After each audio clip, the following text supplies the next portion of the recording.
Pada suatu kali berdirilah seorang ahli Taurat untuk mencobai Yesus. Katanya, "Guru, apa yang harus kuperbuat untuk memperoleh hidup yang kekal?" Jawab Yesus kepadanya, "Apa yang tertulis dalam hukum Taurat?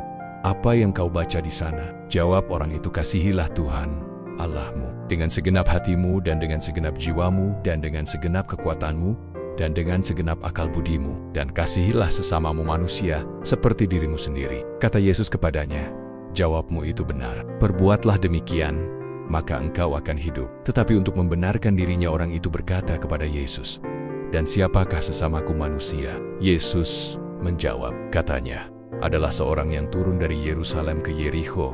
Ia jatuh ke tangan penyamun-penyamun yang bukan saja merampoknya habis-habisan, tetapi juga memukulinya dan sesudah itu pergi meninggalkannya setengah mati kebetulan. Ada seorang imam turun melalui jalan itu. Ia melihat orang itu, tetapi ia melewatinya dari seberang jalan. Demikian juga seorang Lewi datang ke tempat itu.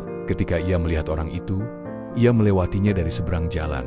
Lalu datang seorang Samaria yang sedang dalam perjalanan ke tempat itu. Dan ketika ia melihat orang itu, tergeraklah hatinya oleh belas kasihan.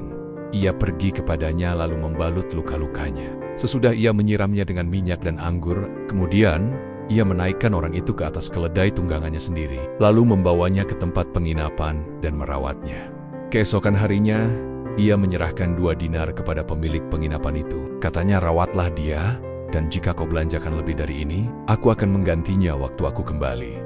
Siapakah di antara ketiga orang ini menurut pendapatmu adalah sesama manusia dari orang yang jatuh ke tangan penyamun itu? Jawab orang itu, "Orang yang telah menunjukkan belas kasihan kepadanya," kata Yesus kepadanya, "Pergilah dan perbuatlah demikian." Renungan untuk kita. Orang Samaria murah hati menolong musuhnya. Kasih sejati tak pilih. Orang kita dipanggil melampaui batas agama, suku dan status. Jadilah sesama bagi semua orang.